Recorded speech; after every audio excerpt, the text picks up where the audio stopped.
speaking of support, there was some really great support for our list of the week.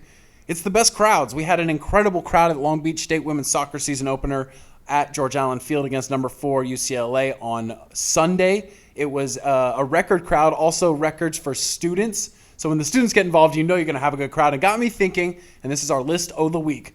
What are the top 3 crowds at games that you and I have covered over the last 13 years? And no, we can't count anything that happened in London when we were there covering that would not be fair. 2012 Olympics. You probably also don't want me counting the Penn relays or the NCAA track finals, I would assume. And I'm not going to count the NCAA tournament stuff that I've been to. You're not counting going to Duke to see Long Beach State play, I'm assuming. No, that's not allowed. Favorite games you could have driven to in less than an hour and met us at the game for. How about that? Well, number one, I think you and I would both agree, was the first time where we looked at each other and said, okay, I'm ready to work this job until they kick us out of town. Yeah.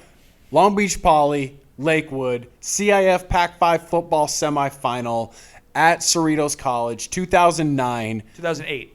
Was it 2008? It was the Poly's championship because then 2009 was the Lakewood's return to the semis yes. against Edison. You're right. So 2008, that was our first full year of high school football coverage, and we got the 2 best teams in the city in the semifinal. So we just thought that's what it was going to be like. You said every first year. Full year. I had been a professional sports writer for like 2.5 months. Yeah. Yeah. Yes, and we're standing, and the crowd was so loud, 5-figure crowd at Cerritos College that at times, we had to yell to talk to each other. Both sides awesome. Full. Lakewood on one side, Poly on the other side. Yeah. It's what you and I talked about seeing. Like, if we cover high school sports in Long Beach, we'll be able to cover these great playoff football games. That's what we drew in our head, and we got it like 3 months later. We're each doing 3? Is that what we're doing? Yeah, that's fine. Okay, I know that there's probably like 5 that you and I will both agree on, that being one of them. I won't take any of yours, and you don't take any of mine. The second one that I think we'll both agree on is the Drew Goodman game. Well, hold on. Let me stop you. My one would be Poly Bosco 2012 semifinal. So we're just going to do the Poly football ones up top? Well, we'll just knock them out. When they hosted Bosco, I believe that was the last time Vets was sold out for anything other than a graduation ceremony. That was really a special night, both because of the game and because of our experience covering it. But that was the Fog Bowl. But before the Fog Bowl, it was so exciting for us because there was all of the, is Long Beach football gone? Is it still relevant? You have to remember this was before competitive equity came in. So with Poly not having won a championship in a few years and the Moore League still on like a decade-long streak of everyone getting knocked out in the first round, we had not had a night like that in a few years. Yeah. So then suddenly we're at Vets. There's all this drama. Poly goes back into the locker room and comes out in the gray, and the crowd just goes absolutely nuts. You're still filming over the fence at the 1,000 people trying to get in as they were locking the gates.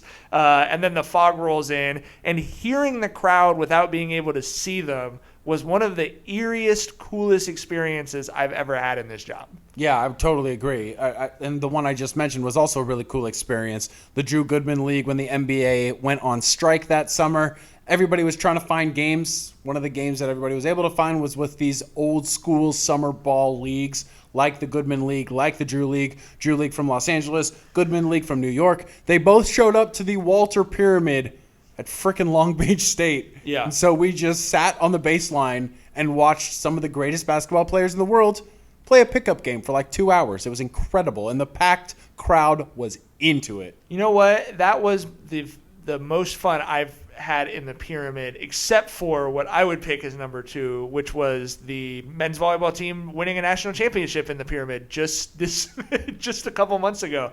That was not the same size of the crowd because it was definitely, I would say, several hundred people over fire code for the Drew Goodman game. But to see a team win a national championship on their home floor, we joked about it in the spring, but it's literally a 10-minute bike ride from my house. That was just unbelievable. I don't think as long as we could work this job, I don't think we'll ever see anything quite like that again. Yeah, I don't think we're ever going to see anything quite like Blair Field when Lakewood's Shane Watson and Wilson's Chase DeYoung, both who ended up getting drafted, both who would play each other a few times at Blair Field. But that first game where they were both seniors, they were both starting. It was, I think, first or second week of the Moore League, so everything was still up in the air. Yeah. Behind home plate, chock full of representatives from pretty much every single Major League Baseball someone team. told me it was like 28 of the with 30 radar Major League guns teams, up, yeah. whole place packed, the entire crowd knowing exactly what was going on. And nowadays,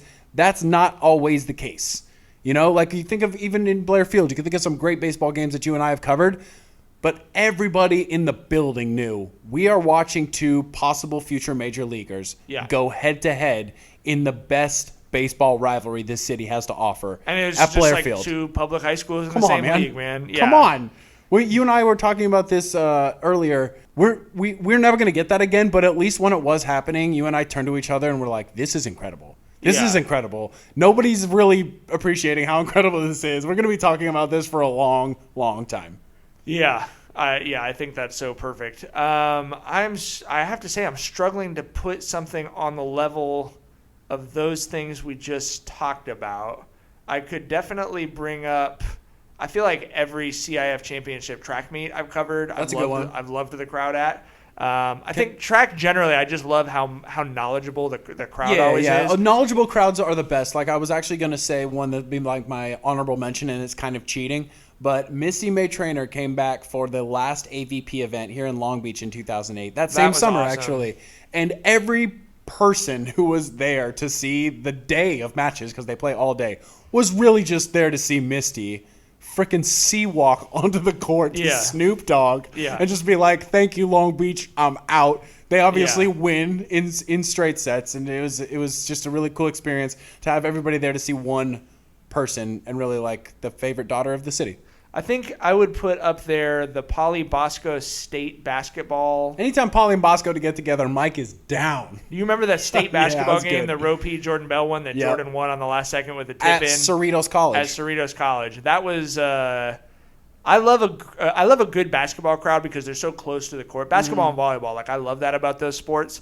And that was a wild one, especially with the way it ended. We kind of flooded back into the locker room with them. That was a crazy night for sure. That would be one I would put up there as well. So many good ones. Yeah. So many good ones. Even, some of the ones that I like really, really enjoy covering, the ones that nobody's at. Like, the softball game where there's 5 people, but the comeback is incredible, and I'm the only one who has evidence that this thing really happened. Those are some of my favorite games, too. I have to say, I always would make fun of the old sports writers who wanted to show up to work, have there be no fans there, and kind of like get in and out as quickly as they could. I don't feel that way. I still want something cool to happen in the game, but I have grown to appreciate how much sharper I can be focused on the game when there isn't a big crowd. That's for sure. Like water polo is a good example. You go to a water polo game, and it almost feels like a club event. There's not necessarily that many people super invested in it, but that doesn't. But that almost means I can get more zeroed in on it. And that being said, there's nothing like showing up to a sold-out arena. well, yeah, right. But then, skipping the line with the press pass. But there's almost yeah. You know what? We're going to talk more about this. If you want to hear more about what we're talking about right now, get to Patreon. Sign up right now. Every week we're going to give you an extra little rant or whatever. We're going to go all Duncan Trussell on you and add a little extra psychedelic thought to your day. So check that out. It'll be extra stuff that you can only get if you're a subscriber to the website right now at the562.org. This is not the only podcast we produce as part of our partnership with the Long Beach Post. We also have the Long Beach 30. That's the Long Beach 30, a weekly half-hour breakdown of the top news and politics stories in the city of Long Beach. We got a lot going on this week, including so much drama in the LBCC Board of Trustees. So definitely go check that out. Search for the Long Beach 30 wherever you get your podcasts.